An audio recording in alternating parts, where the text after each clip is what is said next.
I'd like to call the meeting in order. It's 5:11 on Monday, April 7th. We'll start with the Pledge of Allegiance. Pledge allegiance To the flag of the United States of America and to the republic for which it stands, one nation, under God, indivisible, with liberty and justice for all.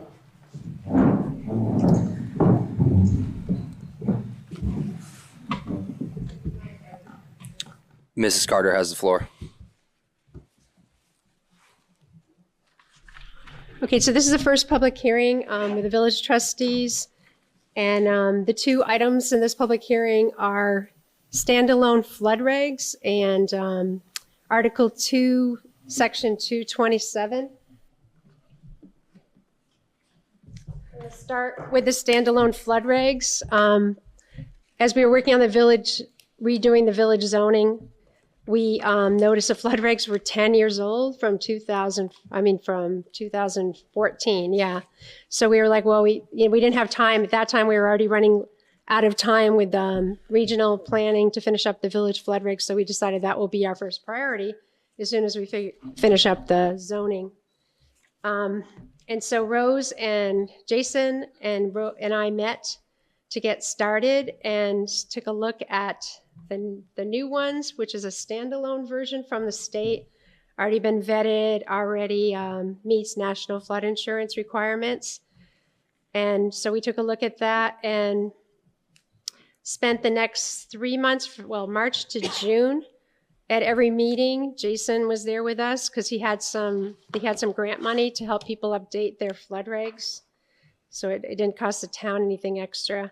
We took a look at the standalone ones and our current ones, which are Article 6 in village zoning, and near the end of the document. And we want to definitely maintain our flood insurance requirements. Some of the things we tweaked, they had combined our charts. We had two charts and they had combined them into one, but we noticed something missing, so we put that back in the chart. We decided to make a key for the charts, and we also added definitions. And then at the end, after we worked on this for March, April, May, June, 4 months, we had Ned Swanberg and Asa Brayton from the Department of Environmental Conservation come, and they had reviewed our flood regs prior to coming to our meeting. And we also made a change because the fuel companies wouldn't fill the tanks if they were 2 feet off the ground. And our new zoning, we decided the standalone zoning called for 1 foot off the ground level, but since we flooded up to 22 inches, we raised that in the document to 2 feet up. But then you would have to go 2 feet more up, and that would have put fuel tanks at 4 feet off the ground. So we put in there that they could be buried or they could be anchored above the ground to a cement with everything you need for that. So they took a look at our changes that we made and determined that we had met all of our national flood insurance requirements. And so it already has been vetted basically by the state and by this Department of Environmental Conservation. And so we went ahead and decided to bring those to you guys. Jason, do you want to add anything? Just that, these are the most current model regulations from the state. And, if there's questions, I'm happy to answer them. And these are dated 2022, the ones that we tweaked to fit Ludlow. Does anybody have any questions? I have 2 questions. On page 2, there's the table of what activity is permitted or conditional. Section 19, all other development not exempted, permitted, or conditionally permitted is X'd. What is it currently, if you don't mind me asking? Jason, can you answer that? I gotta pull it up.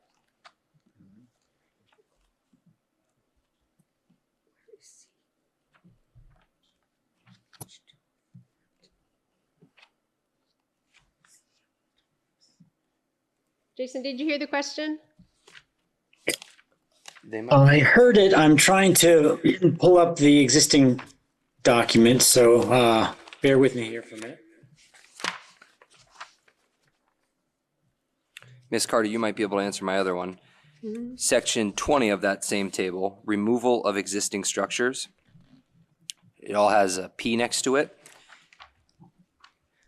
In what case, say the building was dilapidated or something from a flood, they would need to get a permit to demolish it instead of just demolishing it?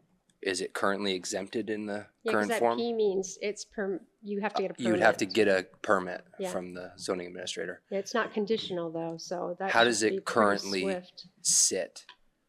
How does it currently sit? Because I see that it's in red, I just don't see what it has been adjusted from. Did we adjust that, Jason, in the flood regs? Um, Demolition of a condemned building? I don't think so. We spent a lot of time trying to compare the model versus your existing regs. I don't think that's changed. Okay. I don't remember changing that, and I have all the minutes here from all the months. So section 20 would still be a P, and it Yes, is currently a permitted. P. Section 19, Mr. Rasmussen, was it an X? Is it currently an X? Let me see, 19, oh, yeah, so it is currently an X. Right now it says it's number 20 in the existing regs, but all other development not exempted, permitted, or conditionally permitted is an X. So yeah, that really hasn't changed. Thank you.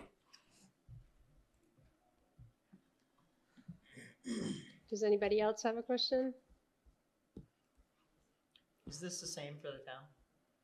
Well, it's kind of my mistake at our meeting where we decided what to send to a public hearing that we didn't send it to the town, because I looked back in the minutes after that meeting and saw that we did motion to send it to the town.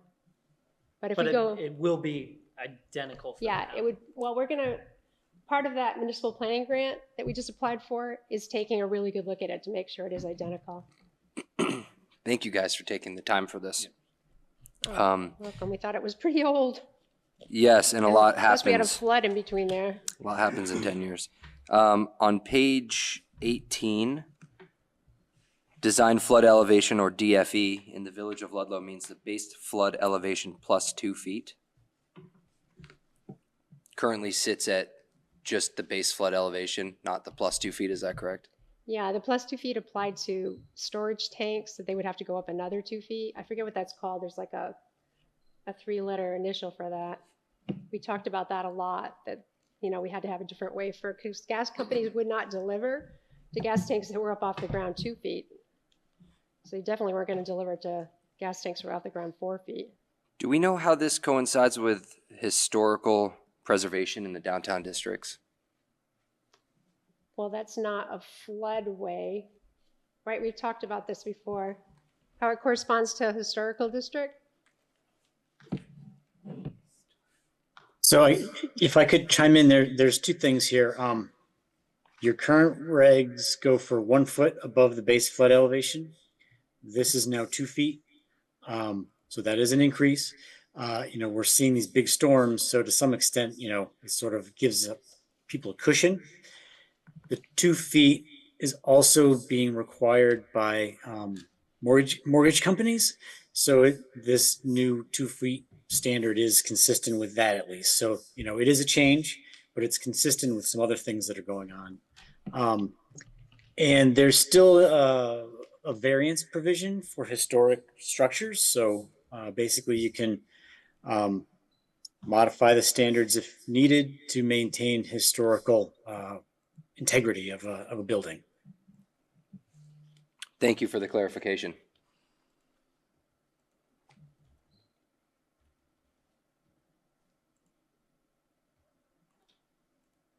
Is there anything else from this board?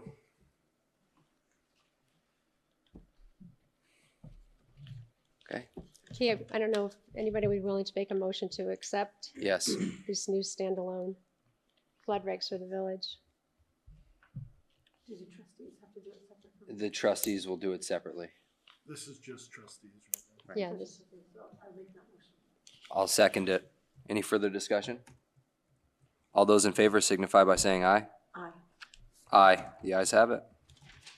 Thank you, Mrs. Carter. you're welcome. The other thing for this public hearing is when we were working on section 227 of the town zoning, we noticed we had amended and the changes for Act 46 and 227 for the village. And when we took a look at the town, we noticed that the home occupations exemption was missing. So that's why I'm bringing it to you guys, because we wanted to add that, except for home occupations with no structural changes, that they would not have to get a CO and go through the zoning administrator and all that stuff. So that's the change that we made with these. The red line copy that I sent Brendan, though, included the changes that were made before that. So that's really the only change. So that was kind of misleading, the red line, because you guys already okayed that in September of 2024. Section 227. Yep, 227, section 2, Article 2, section 227, village certificates of occupancy, COs. So in the first paragraph there, we added except for home occupations with no structural changes, because it wasn't there, and we noticed it was there in the town zoning when we went to modify the town zoning. Understood. Thank you. So we want to come back to you with that. So formally, we'd be looking for a motion on that as well, just to accept it. Yeah. And I'll make that motion. Second. Any further discussion? All those in favor signify by saying aye. Aye. Aye. The ayes have it. Okay, so that public hearing needs to be closed, and the next one open, which is select board and village trustees. I make a motion to end this portion of the village trustees meeting. I'll second that. All those in favor signify by saying aye. Aye. Aye. Meeting's now closed. I'd like to open the town and village joint meeting, hearing the amended regulations. Ms. Carter.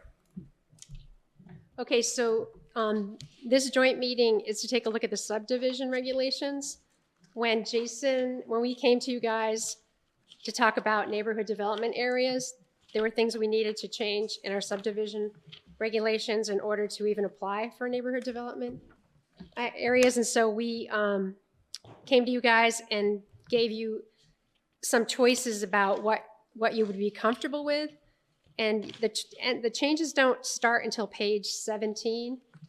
And we talked it over at the planning commission meeting, and some people wanted to add, what is it called when you go to the end of the street and there's a big circle there? Cul-de-sac. Yeah, they wanted to add that, but we decided to go with what you guys had said that you could live with instead. Ted Stryhouse was strong about that. So on page 17, 4C, to ensure adequate safety and service, but to minimize the extent of impervious surfaces, the width of travel lanes and shoulders shall be based on average daily traffic and design per the state design standards as most recently amended. So that's the change we made on page 17, which we needed to make for NDAs. Is everybody okay with that? Should I move on? Yes, we're okay with that. The I yep. won't speak for everybody. Yeah. I'm okay. The next change is on page 20, the pedestrian, number 11, pedestrian and bicycle access. All subdivision applications shall consider bicycle and pedestrian facilities. Applications must provide information on existing and municipally planned bicycle and pedestrian facilities in the area. For any new development that is within 500 feet of an existing walking and or bicycle network, the application shall incorporate adequate pedestrian and or bicycle facilities into the design of the project. And that was another change we needed to make to apply for NDAs.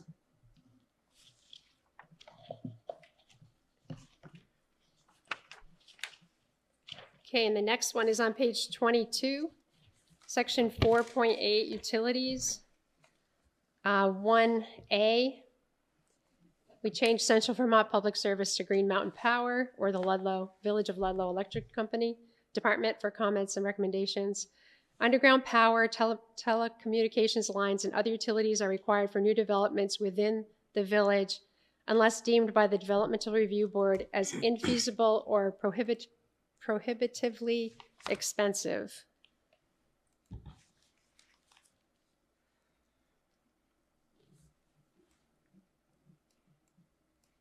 If everybody's okay with that one. The last change we made to the subdivision regs, that's it. There's those 3 changes. What about 25? 25. Page 25, bicycle facilities definition. Oh, you're right, we did add that. Mine's not in red for some reason. Jason, do you have that bicycle facilities definition? I don't have it in this copy. Brendan sent us 2, and one of them did have that. Okay. Can you read it out? Yeah, Laura? Do you want me to read it? Yeah. Bicycle facilities. Bicycle facilities include any infrastructure that is designed to make cycling accessible, safe, and comfortable, and make bicycling a viable mode of transportation. This includes bicycle parking or storage, as well as bicycle lanes, routes, paths, trails, or other travel ways that accommodate bicyclists. Thank you. Are you guys okay with those changes? I'd like, Oh, what about pedestrian facilities too? Oh, yeah, that was another definition we needed. I'm sorry, I have a copy from not the last one. You want pedestrian facilities, a continuous, unobstructed, reasonably direct route between 2 points that is intended and suitable for pedestrian use. Pedestrian facilities include, but are not limited to, sidewalks, paths, trailways, walkways, stairways, and pedestrian bridges.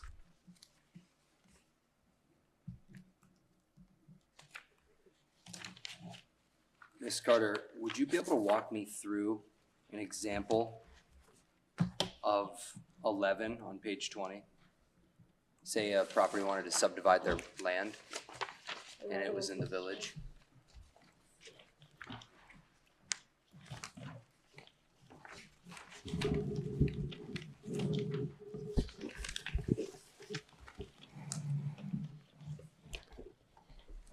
Yeah, if a new development is saying that we have to put in bicycle and pedestrian facilities, that's the reason why cul-de-sacs were not a good idea unless you had connecting paths, because they're trying to make walkable neighborhoods in any new development. What do we have for bicycle infrastructure currently? What do we have now? Yeah. Just the part that's not in red. The Development Review Board may require pedestrian right-of-ways to facilitate pedestrian circulation within a proposed subdivision.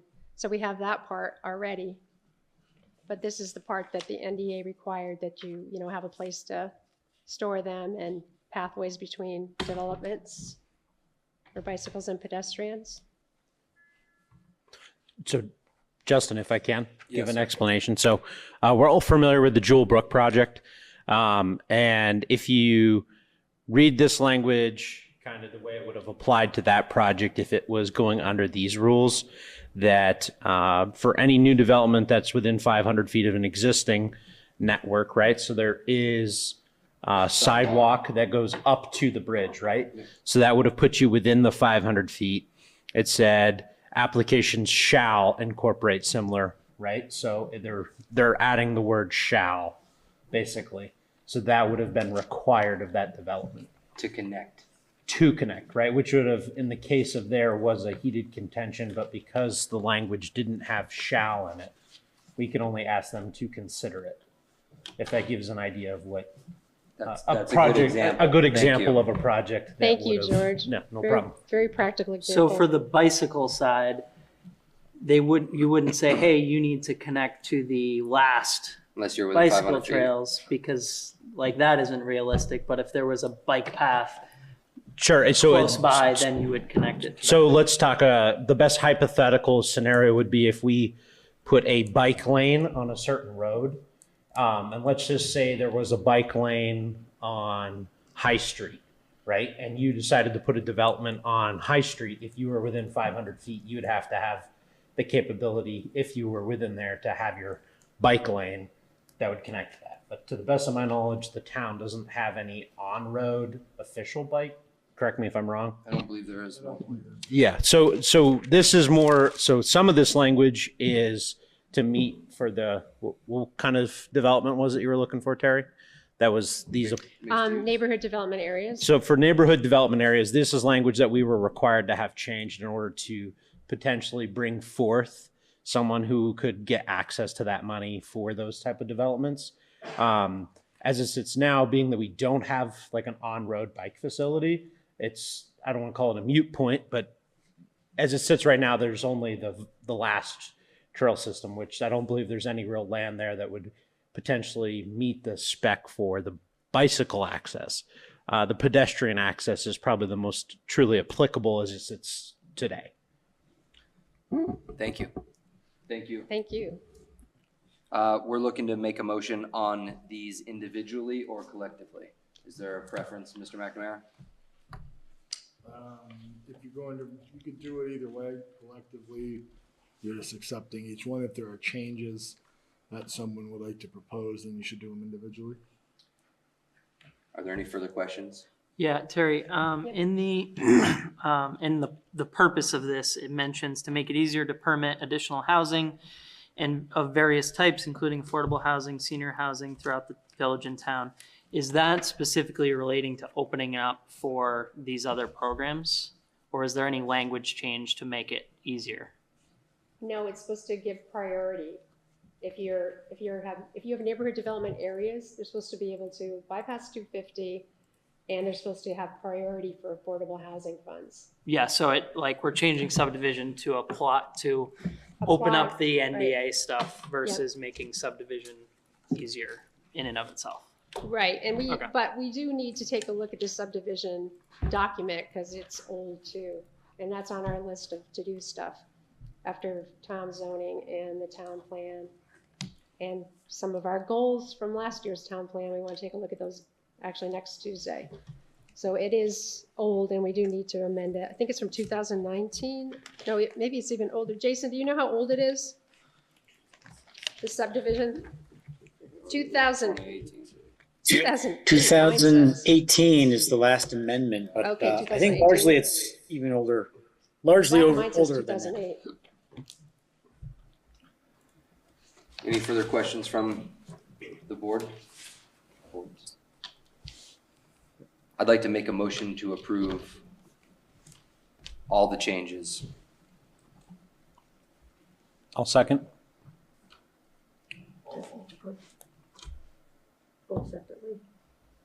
Was that just Oh, specifically for the select board? I'm sorry, I'm sorry. Yes, for the select board.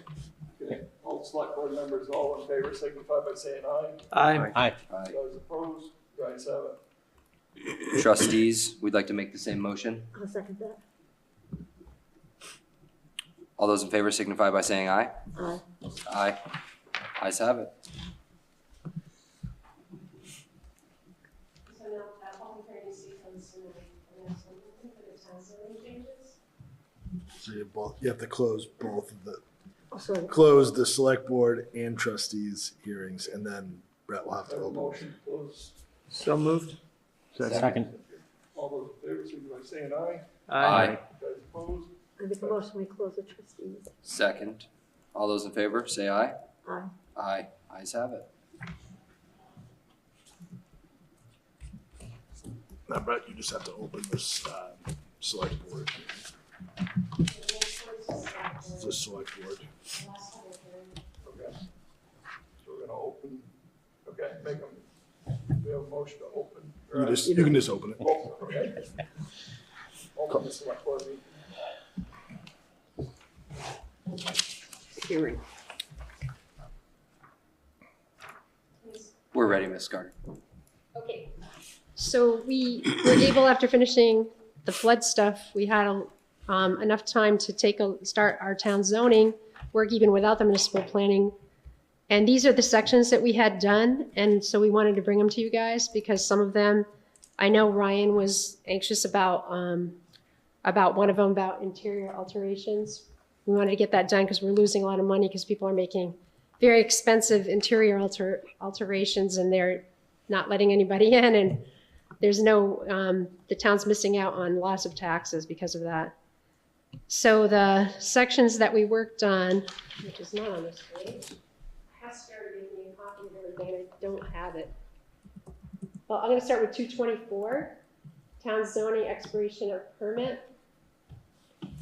So the things that we added, if town land development has not started within 1 year from the date of the issuance of a zoning permit for permitted use, the zoning permit shall expire. Okay, this is a change we made because of Act 46 and the state saying that we couldn't, after 1 year, we can't let their permit be null and void. So the changes on the bottom, land development associated with a site plan or conditional use approval shall commerce within 1 year of the date the permit was issued, unless land development associated with site plan or conditional use approval has been substantially completed within 2 years of the date of approval, the zoning permit shall become null and void. It used to say within 1 year that it would be null and void, but it's a change we had to make because of the state made that change. We made it to village zoning, so we made it to town zoning. So is that first section going away? Nope, it's staying, and we're just adding that for permitted use is added to that first sentence, Got it. because it only applies to permitted uses. Yeah, so this is a change we made because of the state. So you're separating permitted conditional. Yes, in this section.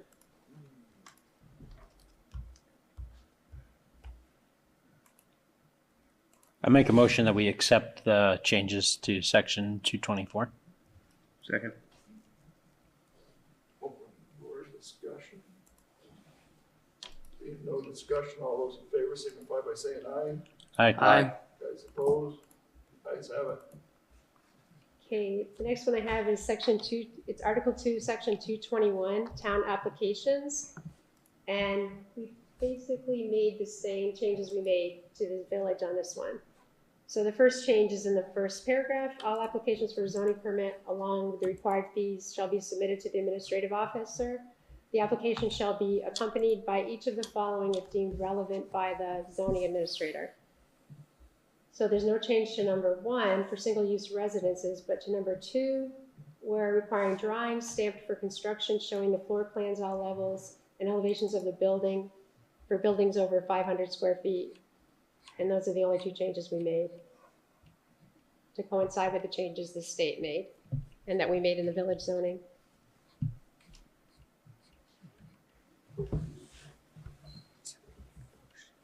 So does that mean if I want to do a kitchen renovation, I need to get stamped construction drawings for the whole building if the zoning administrator says I need it? Yeah.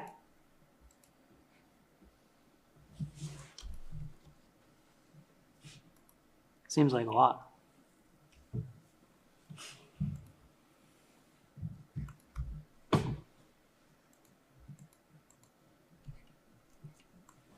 Brian, is this a state change?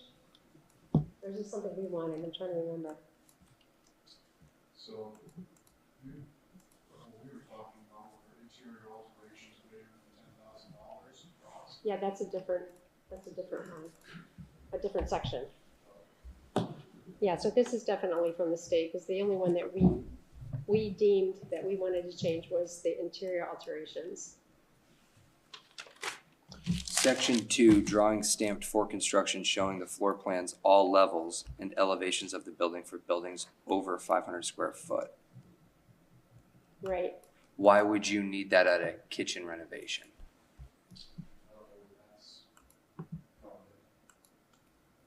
All I know is this is. What's the justification?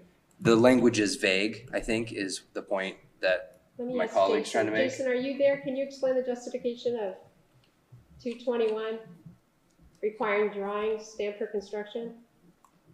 Showing all floor plans, all levels, and Right, that's what elevations of buildings? too vague.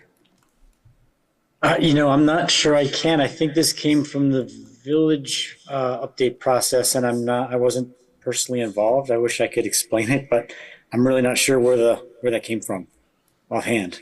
So there also is a difference between stamp for construction, like at the DRB level. If something's a stamp for like says for construction use, that's different than like Blueprints. then like we'll take like an engineered design, Yeah. right? Because like we've had people give us a hand-drawn map, right? Or like a hand-drawn layout, right? This is what we're gonna do, right?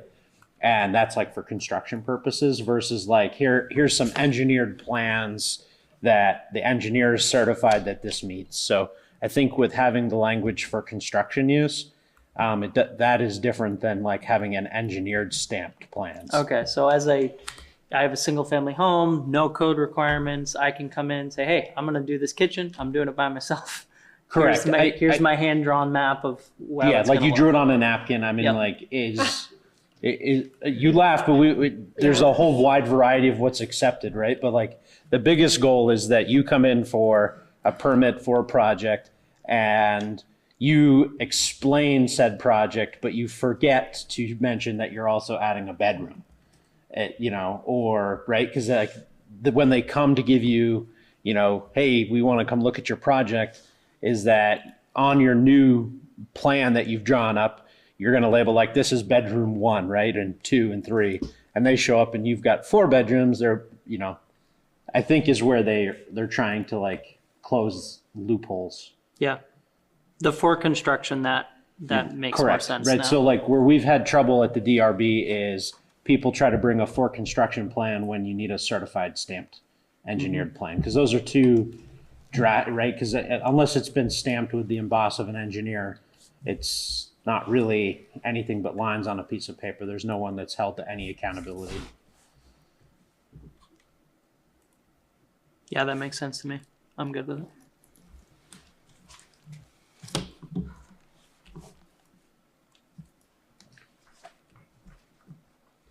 Anybody else got any questions?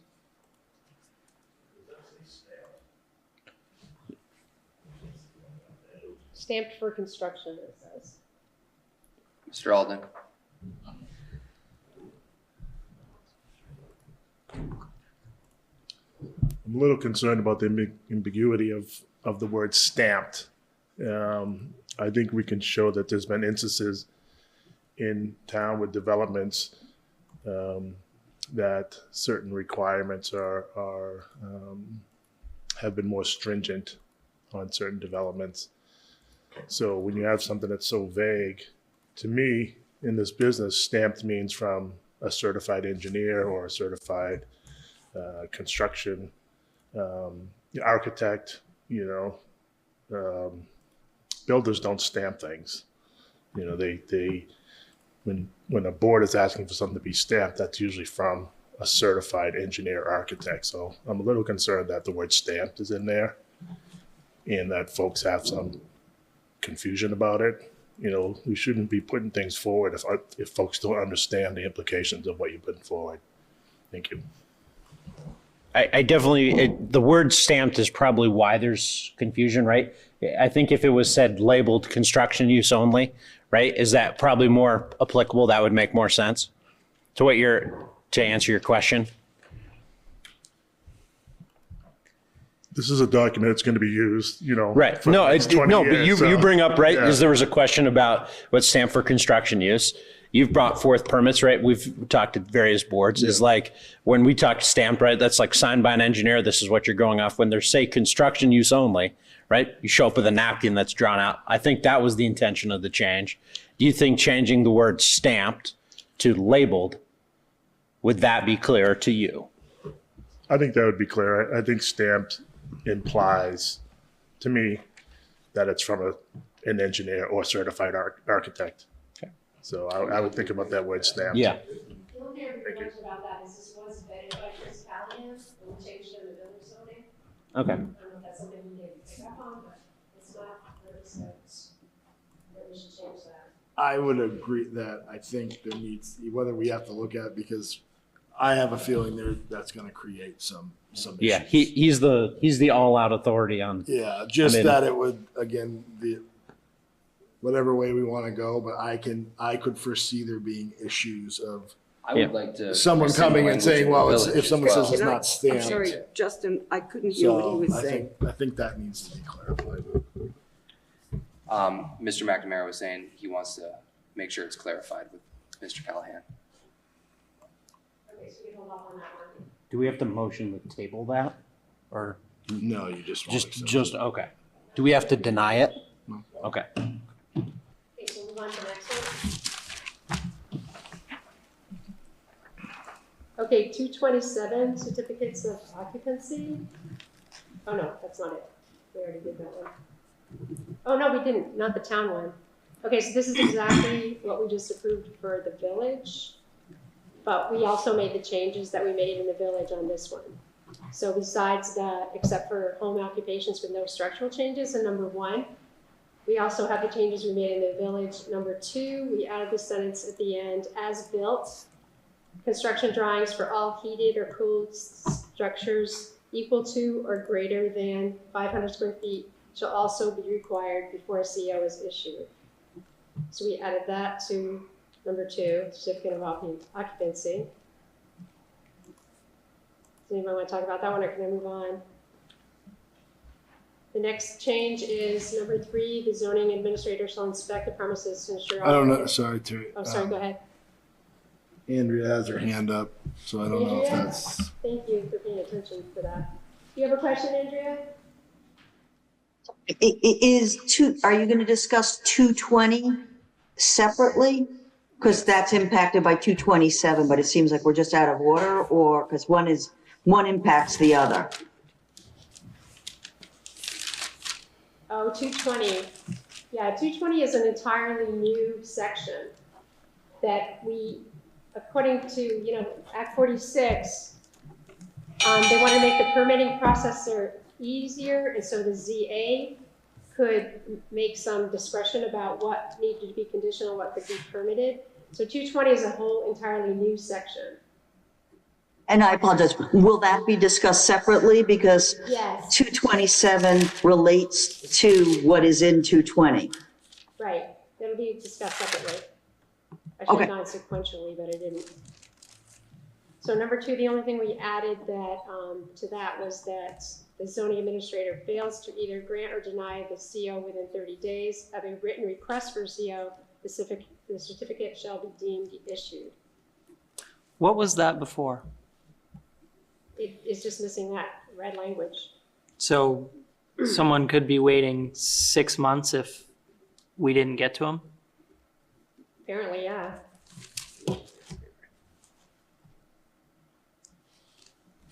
Into the next section, of a zoning administrator may issue a temporary certificate of occupancy if the building is substantially complete or only minor permit conditions, e.g. landscaping, have not been met.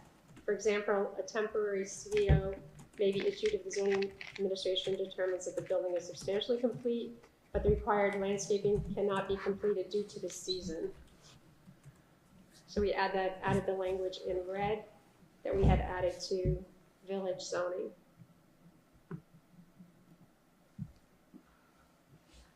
A lot of these changes initially came from Martha, going through all of our zoning with a fine-tooth comb and making it compatible to state requirements. So before, was it they could get a CO if there were larger things not completed? But now it's changed to minor? Substantially complete and only minor, yes. Did you say could get a CO or couldn't get? Could. Could. So in other words, they could get a CO if things weren't done? It still had to be substantially complete. Right, They added the abbreviation, the part there that says and, they talk about like the landscaping that's in red. Just minor things are not done. Yeah. Typically, that's almost on a very case by case basis. I mean, the number of temporaries that are issued is single digits a year, I would imagine. I mean, Make a motion to approve section 227. Second. Any discussion? All those in favor signify by saying aye. Aye. Ayes opposed? Ayes have it. Okay, the last section is section 220, and this is an entirely new section. As I explained, the whole idea of streamlining housing was to give the ZA, the zoning administrator, more leeway in getting the process done without having to go through the DRB. So this is a whole new section that was added into the village, and so we're hoping you guys will want to add it to the town as well. Do you want me to read the whole thing? I don't need you to read the whole thing. That's why it's all in red though, 'cause it's brand new, it's a whole new section. Would anybody on the board like her to read it out loud? Okay. Being that it's a new section, Ms. Carter, I see you have bullet points here up to 6. How'd you guys settle on those 6? Well, those were already in another section that we haven't worked on yet. And so we wanted to make sure those 6 were included. We could have given the ZA a whole lot more ways to approve projects, but Rose wasn't comfortable with not having fire and the police and everybody weigh in and her making that decision all by herself. This could have been a lot more extensive list, but she wasn't comfortable with that, with some of that Martha was suggesting from regional. And the point of this is to make it easier. People can just get a permit versus coming to DRB. Yeah, that's the Yeah. point of it. George, does this feel like something that is useful? I mean, are there projects that are realistically easily a permit, that can be issued a permit by the zoning administrator? And I think the answer is yes. Does this help to do that? And being that Rose said that she didn't feel comfortable with expanding beyond what that list was, I think that makes it acceptable. I mean, I think the one thing that is important is being that Ludlow is Ludlow, that having the opportunity to have basically each department provide insight on some of those projects, particularly the bigger projects. That's a big thing. That's the tough portion, right? And I think that I don't have it pulled up, but I mean, it's not like we're trying to build PUDs from what I'd consider over the counter. So. And the other change here is the number 6, any interior construction costing or valued at 10,000 or more was the thing that Ryan wanted us to include to make sure that he was telling us condos have had like $1 million improvements in their interior and nobody can even get in and look at that and reassess it because they are not letting the assessor in. So that's why number 6 says that.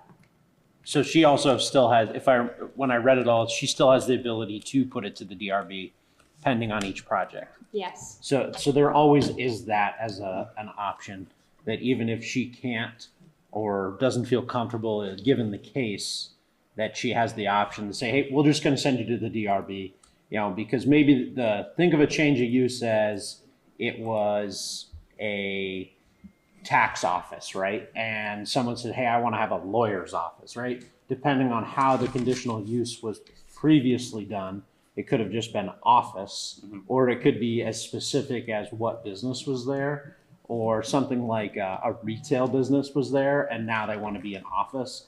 Like, does that really drastically change and need someone to go through the whole process at the DRB and pull? Because a lot of those changes in that world is, nothing's changed. The building's not changing. We're not adding more parking. We're not accepting more people. The business is just changing what it was. Instead of it, selling clothes, we're going to be selling skis, right? Yeah. Or something like that. And so that is what I'd consider a minor change of use versus like, oh, we're going to take a single family home and now we're going to make it a pizzeria. So. Thank you. That was a good example. Andy has her hand up. Andy? So I understand a lot of these, but I guess I'm confused on how to read a bunch of this.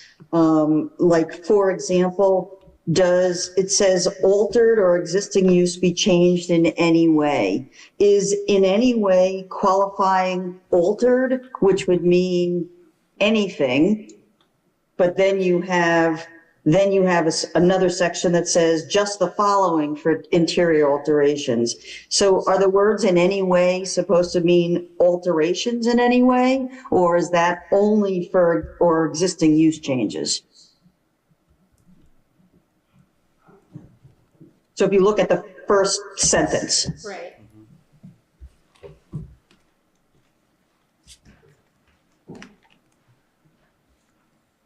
The only thing I can say is that's so they can get inside when huge improvements are made. And there's a way to do that. I apologize, I can't hear you, Terry. Can you bring the mic closer to you? Sorry, Is it thanks. working? Does this Yes. work? Yeah. Yeah. So I would suggest taking a look at that or making sure that it's clear, because if you have altered in any way, but then you also have later, a permit shall be required for the following interior. The first said anyway, and then this is just these. Right. I see for, why you're comfortable with that language. Because I think in any way would be problematic. But then I don't understand, why do we care if there's a decrease in the number of bedrooms? So item 5, why is that important for a permit? Or don't we care more about increases? Why somebody wants to combine 2 bedrooms, why should they need a permit? I think that probably has to do with sewer and water too, right? Aren't sewer and water Well, allocations it's in your by benefit to bedroom? report that it's less, right? But I mean, less usage, isn't the concern when it's more usage that you're not supposed to be doing and not reporting? I guess we just want to be more knowledgeable about what happened in that house in general. You know, everything that happened, so that value can be Well- better assessed. Okay, so, well, that leads me to the next one.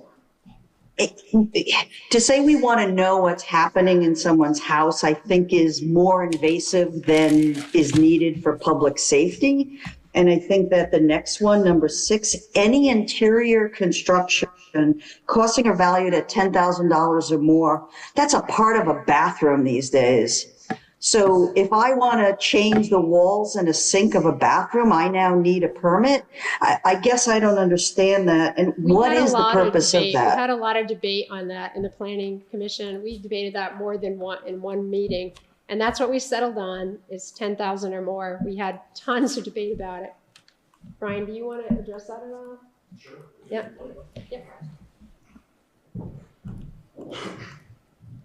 So the driving force behind this change is really the 1,300 condos that we have in town. I do not get to see any of them, and they all look the same from the outside. They sell at a higher rate than our residential properties, and they have a greater effect on our common level of appraisal, or our CLA, which then affects everybody's education tax throughout the entire town. And any assessment, so any assessment that differs from a sale price has a negative effect to the rest of the community for the education tax. The common level of appraisal is calculated basically by looking at a ratio of assessed value to sale price. When we have properties that sell above assessed value, the state basically increases the educational tax payment for everybody in town uniformly, not specifically to the properties that have sold. So when we have condos that are being flipped and we have a value of $675,000 on them, they sell for 1.7, that adversely affects everybody in town. So this is a real push to try to capture condo values accurately, to capture their changes, so that when they do sell, we have a closer assessment to sale price, so that it doesn't affect the rest of us as it has been. And basically, any assessment that differs from sale price is going to have an adverse effect to the rest of the community in the with educational tax rates. So, you know, the $10,000 was kind of, we, again, went back and forth on that. You know, that dollar amount could be altered, but no matter what benchmark we set, right, there's always going to be that wiggle room, right? Like who's talking about this cost? So even, you know, a builder comes in for the permit, estimated cost of projects, that is required on our permits currently. But, you know, you have an estimated cost of a project on the permit of $400,000, and I'm going and I'm assessing a $2 million house. So, you know, it's not necessarily stopping anything. What it is more than anything for me is a flag. It is a flag that work is going on here and I have to investigate it. So that dollar amount to me, yeah, we could talk about that for days, frankly.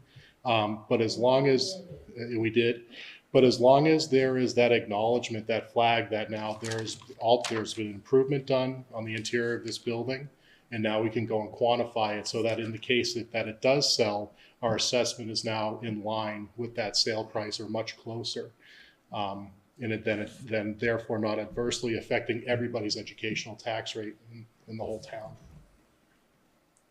Thank you, I Roger. appreciate that, but it sounds like $10,000 is not needed for what you described. Notice everything was $1 million home or hundreds of thousands of dollars. I don't think $10,000 is indicative whatsoever of increasing values of a home that would impact our tax base. I think it has to be much, much larger. I think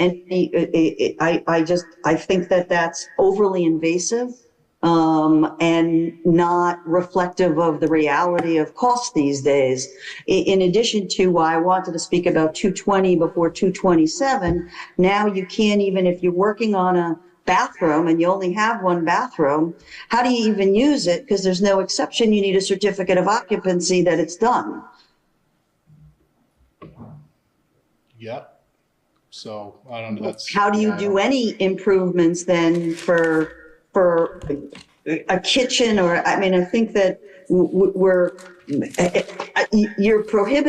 effectively prohibiting people from making changes to their house while they live there. And that is the Ludlow community and the citizens. And I think that that's very unfair to us primary homeowners to have such a small limit and not give practical exceptions.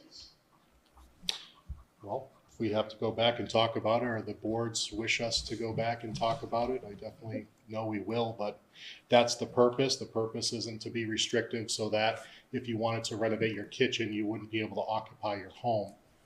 That's definitely not the intention. I don't think it would be the intention of any zoning administrator to kick a family out of their house to renovate their bathroom. But if that's a way that it could be implied, or, you know, that's something that we could get direction to go back and revisit. Mr. Silvestri, you made mention of condos maybe being the biggest offender, the reason for the language.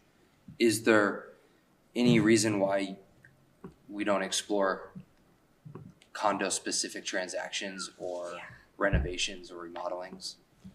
I mean, I look at condo sales all the time, but by the time they've sold, I can only change so much of the data, and it's already been logged with the state level. So it's a real challenge. It's a real challenge. The only time I get a permit for a condo is at Winter Place when they want to change a cathedral or an attic area to a loft, and that's under like a change of use permit where they're changing what was unfinished space to not finished space. I agree with your CLA explanation, and I think that the condos probably trade hands a little faster than single family homes. Mm-hmm. They do typically, yeah. My guess. So could there be language written, hypothetically, any interior construction not in a single family dwelling subject to this? I mean, you could, but now you're just ostracizing one group of property, and it's not really, there's not a lot of equity there. Wouldn't that be spot zoning? You could probably argue that, yep. And that's illegal. If you guys wanted to bump it up, you can do that at the public hearing, you can make a change to the public hearing. If you wanted to bump it up, and we did it last September, and things have gotten a lot more expensive since then. Mm-hmm. Even since then. Is this a number that you're comfortable with, the 10,000? To be honest, I think any number you put on as far as a limit is arbitrary because it's going to be 900. If it's 25,000, well, it costs $24,999, right? Estimated cost of a project is very, very loose, right? Because you start a project and then you get into it, and well, I was going to spend 20,000, I end up spending 660. Like, you know, it's more again of a notice. It doesn't have any. There was no intention to restrict or kick people out of their house or make it so that it's not, you know, it can't be occupied. It's that we're trying to follow new construction so that we can quantify the value that it adds to a property readily instead of waiting for it to sell, seeing that we're way off and then chasing our tail and basically trying to argue with the state that we need to alter our CLA. You know, it creates a much harder path for me to protect the taxpayers of Ludlow against a CLA when I'm chasing my tail versus having the knowledge of it ahead of time and being able to quantify it in real time instead of finding it 2-3 years later. But I understand the reservations. I'll say this, out of all the towns I work in the state and even my partner up north, no towns have any type of interior zoning whatsoever. I think actually Woodstock and Norwich have limited interior, but that's because of, you know, more of their really super specific design standards and wastewater stuff. But for us and for all my towns, it's a huge issue. And when the CLA, and I see how impactful a CLA is to communities, you know, you try to do anything to combat that because an equalization of the grand list by the CLA affects everybody in town, not just the people that sold. So, and then that's why we do have to do reappraisal more frequently and so on and so forth. So it's kind of, that's the first step of what we could call that slippery slope to the decay of our assessment equity and to the increase in our tax rate townwide. So this is, again, an effort to stop that, to avoid that, to help that as much as we can. So I'm open to any alternative language as long as that flag, that notice, I'm aware of it, still exists. I got a question. Hey, Ben, I'm going to bring you in. Division of Fire and Safety, multi-unit dwelling, our condos here. At what point does a renovation or any interior work need a permit? If I recall, you're doing a bathroom renovation, you need a plumber, electrician, you should be getting a permit from Division of Fire Safety? So anything within a public building needs a permit regardless of the cost. So it doesn't matter if it's $5 or $20,000. And I agree that number is arbitrary because someone's going to say, oh, I'm just doing, so fire safety, that their fees are all based on the cost of the project. And so that's why they say, prove to us at the end what your fees actually were so that they get paid accordingly to that. And then there's, I know Jared and Rose and everyone down there, the list of what needs a plumbing work notice and electrical work notice is all down there as well. But fire safety wise, it's anything within any public building. And that is a condo building? Yes. So a public building would be anything than a single family owner occupied. So technically all of this work in the condos should be documented? Should be. With you guys anyway? Should be. Yeah. And that's, I think, I think there's much greater chance of getting all those things on the local level than there is on the state level because they're seeing it every day. Whereas otherwise you're expecting a fire marshal who may be in town once a week at this point or every 2 weeks to go find all that work. And as someone who's been driving around looking for that work before, you don't find it all. So.